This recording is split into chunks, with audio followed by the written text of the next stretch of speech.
వి gold trusted gold buyers తాకట్టులో ఉన్న బంగారాన్ని విడిపించి ఈ రోజు ఉన్న మార్కెట్ ధరకే కొనబడును. మరిన్ని వివరాలకు సంప్రదించండి 7710 ఈరోజు వైఎస్ఆర్సీపీ రాజ్యసభ సభ్యులు పార్టీ కేంద్ర కార్యదర్శి విజయసాయిరెడ్డి గారు రాజీనామా చేశారు. వైసీపీ పార్టీకి రాజీనామా చేశారు. నేను ఆ రాజీనామా చేసి బయటికి రావటాన్ని స్వాగతిస్తూ ఉన్నాను.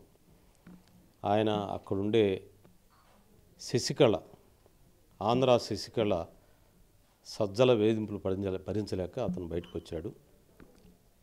సజ్జలనే కాలకూట విషం వైసీపీని తినేస్తూ ఉంది. వైసీపీ రోజు రోజు క్షీణిస్తూ ఉంది. ఇంకా టీడీపీ తలుపులు తెరిస్తే, జనసేన తలుపులు తెరిస్తే ఒక వరదై వచ్చేస్తారు, మొత్తం కట్టకట్టుకుని వచ్చేస్తారు. అలాంటి సఫకేషన్లో వైసీపీ నాయకత్వం అంతా కూడా కింద లెవెల్లో చాలా బాధపడుతూ ఉన్నారు. జగన్మోహన్ రెడ్డి ఏమో ఒక రాక్షసులాగా అతను బొమ్మలు గీసుకుంటా లేకపోతే టీవీలు చూసుకుంటా అతను లెక్కలు వేసుకుంటున్నాడు. అతను డబ్బులు లెక్కేసుకుంటా ఉన్నాడు ఇంట్లో కూర్చొని. రాజకీయ పెత్తనం అంతా సజ్జల. ఇంకో హైకమాండ్, జగన్ పైన ఒక హైకమాండ్ ఉంది.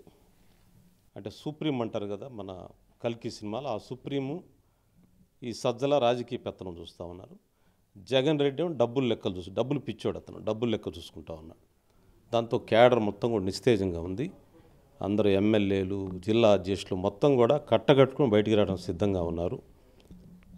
విజయసాయిరెడ్డి గారు ఇది ఒక టిప్ ఆఫ్ ది ఐస్బర్గ్, ఇంకా చాలా మొత్తం బయటకు వస్తూ ఉన్నారు. కేవలం ఆంధ్ర శశికళ యొక్క వేధింపులు భరించలేక బయటకు వస్తున్నారు. సజ్జల అనేవాడు ఆ పార్టీలో కాలకూట విషం. మరిన్ని వీడియోస్ కోసం ఛానల్ ని సబ్స్క్రైబ్ చేయండి. లేటెస్ట్ అప్డేట్స్ కోసం వాట్సాప్ ఛానల్ ని ఫాలో అవ్వండి. ఆ లింక్ డిస్క్రిప్షన్ లో ఉంది.